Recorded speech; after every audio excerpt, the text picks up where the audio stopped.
Bonjour, je m'appelle Denis Fabien Corlin, je suis vidéaste. Ça veut dire qu'au quotidien, je tourne des films institutionnels, promotionnels, événementiels.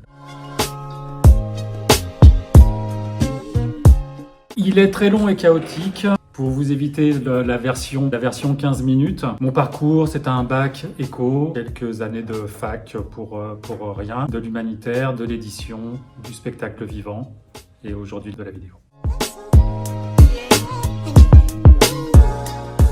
Ma profession, elle consiste à l'accompagnement de mes clients sur leurs besoins vidéo, la définition avec eux de leur projet et la mise en œuvre de ce projet selon les objectifs et les attentes qu'ils ont. Je suis, selon les années, j'ai pu être sollicité pour de la création, des inaugurations sur des spectacles grand public et des régies vidéo de spectacles, ou sinon sur du reportage très classique sur événements et du film produit.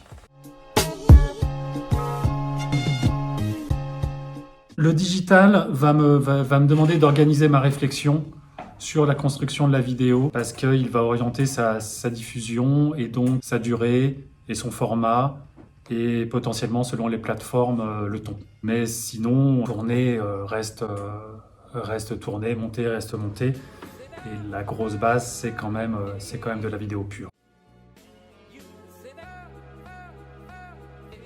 Non, je sais pas ce qui pourrait lui donner envie de devenir vidéaste. Je pense que d'abord, est-ce que cet étudiant se sent attiré par le film? Est-ce qu'il a l'habitude de se servir de ce type de choses? C'est comme, il y a l'aspect paillette, qui est très limité quand même, rêvons pas. Par exemple, un étudiant qui veut faire une école de cinéma, aujourd'hui, forcément, on veut tous être réalisateurs, on veut tous avoir la Palme d'Or. Reste que si c'est pas d'abord raconter une histoire, d'abord filmer une histoire qui nous intéresse, il y a quand même fort peu de chance. J'arrive à la vidéo dans mon parcours professionnel, mais parce qu'avant tout, ce qui me motive, c'est le témoignage, c'est raconter des histoires, c'est recueillir des paroles. C'est ça qui, dans mon parcours professionnel, m'amène à la vidéo.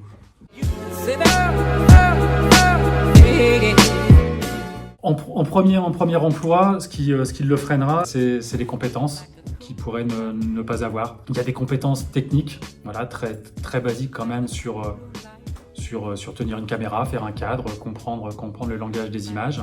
Donc déjà ça va être un sérieux frein. Et puis la compréhension de l'écosystème dans lequel son client se trouve pour pouvoir proposer quelque chose d'intéressant.